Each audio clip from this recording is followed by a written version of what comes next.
Welcome back to the Whiskey Explorer. Thanks so much for tuning in for another episode, guys. And if this is your first time to the channel, if you could please do us a quick favor, hit that like button, hit the subscribe button, leave a comment down below, let us know what you think about this bourbon, and we'll get the conversation going at the Whiskey Explorer. And don't forget to turn on the notification bell so you know when we are dropping new content on the channel. And tonight we have a fun review for you guys. Another bourbon tonight. We have got the Calumet Farm Small Batch.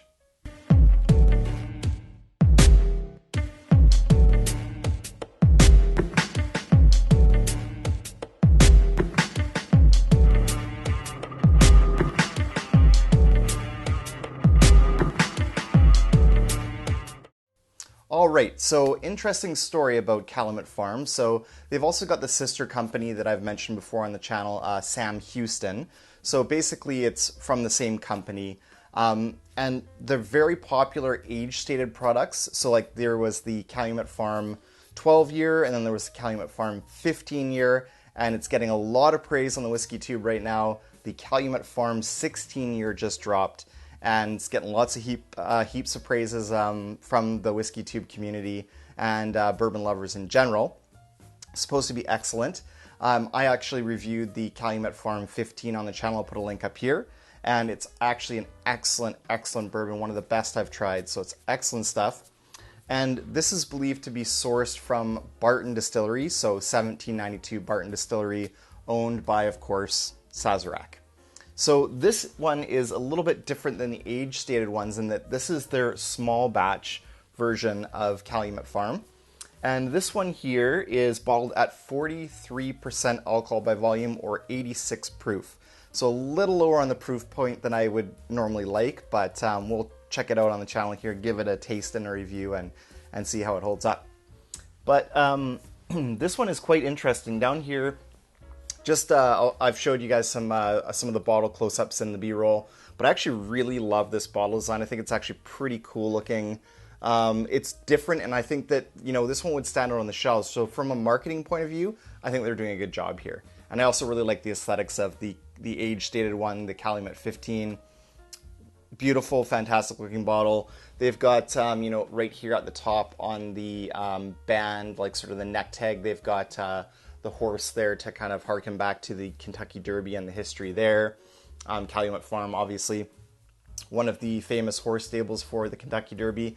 But this one here, if you look down on the strip here, this actually says that it is a blend of premium Kentucky straight bourbons, and it's a 14-year-old and an 8-year-old. So we don't know quite what the proportions of those are, but I would assume it's more of the 8-year-old and a little less of the 14-year-old. But nonetheless, that's still a pretty good age statement for a small batched bourbon, like a blended product. So it'll be interesting to see how this one is. All right, let's just check out the color real quick in the glass here. So looking at kind of a fairly light kind of golden amber color there, not too much color to this. So again, probably a little bit younger whiskey in there, but again, it says 8-year-old and 14-year-old bourbons. It actually does say on here 25 barrels each from those, so it could be that it's even like an even split of the 8-year and the 14-year, which would actually be fantastic. So yeah, without further ado, let's get into the nose here. Cheers.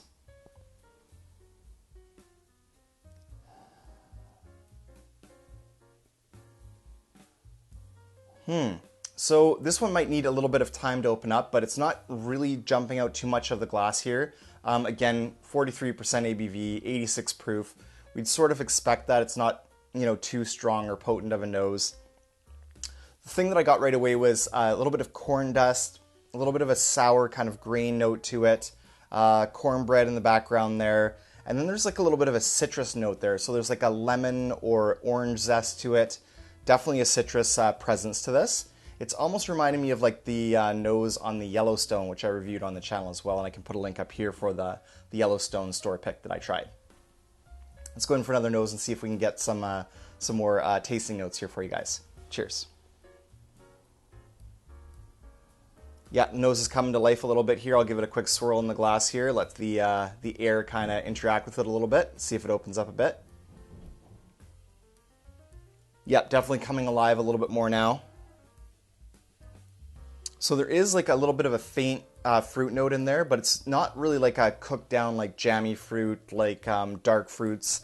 This is more of like a fresh ripe cherry note or a fresh strawberry note is kind of coming through. Yeah, definitely picking up that a lot now. So like fresh strawberry, almost like that unripened strawberry I've kind of explored on the channel here before, like you know, the white strawberry before it kind of turns red and gets ripe. That's sort of a fresh kind of strawberry forward note. Oh, now I'm picking up some nice vanillas on the back end there. And there is actually a really nice sweet oak note to this as well. So this is actually opening up and coming alive in the glass as I'm kind of going through the review here. And price point on this, so we can't get this here in Canada, but a friend of the channel and a close friend of mine, Kyle, he hooked us up with this bottle for the review. He actually had a friend in the States mule this over when he brought the other Calumet farms. So yeah, that's how we got this one here. Price point on it was about $50 US. So that's what you're looking at for this one here. Oh, nice. Yeah, that sweet oak note is coming through now. Sweet oak, vanilla, caramel, butterscotch, brown sugar. Definitely like a little bit of a sweet honey or maybe even a molasses on the nose as well now. Definitely strong vanilla notes coming through as well and mixing in with that kind of fresh fruit like strawberry note. I actually really like the nose on this. So let's go in and we'll try a taste. So on the palate, cheers.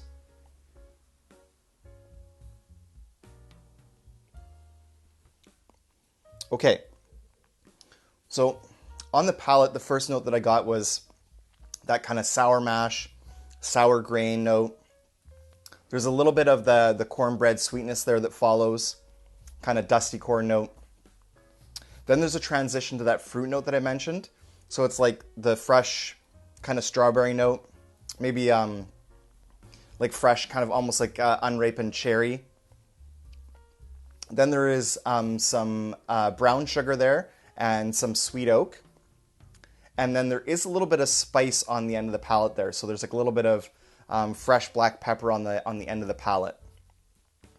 So I think where this one falls down, and I think this is strictly due to the proof, is the finish.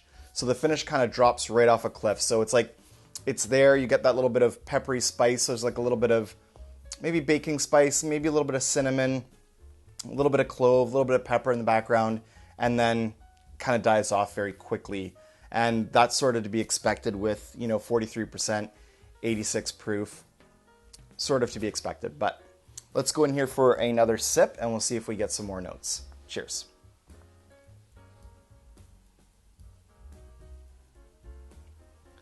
Okay, so definitely the palate does lead in with that sour mash note. So there's like a sour grain kind of forward note to it.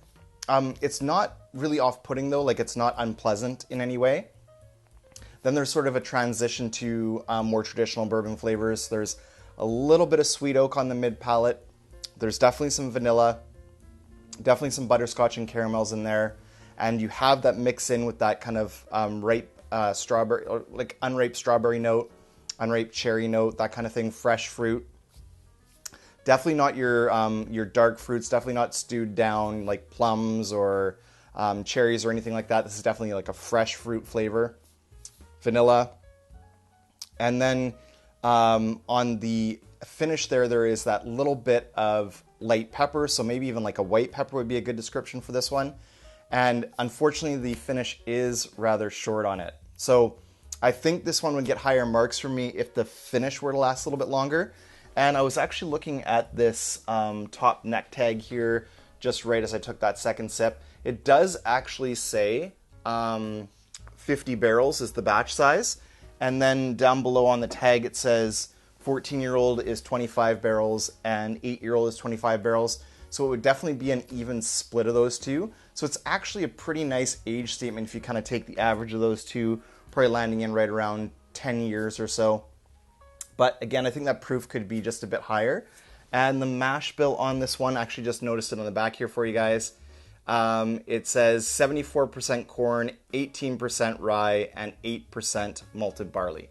So I can almost guarantee that is the 1792 small batch mash bill, or for the 1792 line. So source whiskey coming from Barton, but it's definitely like, it's a decent dram, but I think just that finish kind of lets it down a little bit. So I think this is one that I probably, if we could get it here, I probably wouldn't replace it. All right, so that's pretty much my review on the Calumet Farm small batch. Thanks so much for joining me for another review. Until next time, may your sales be full and your drams be fuller. Cheers.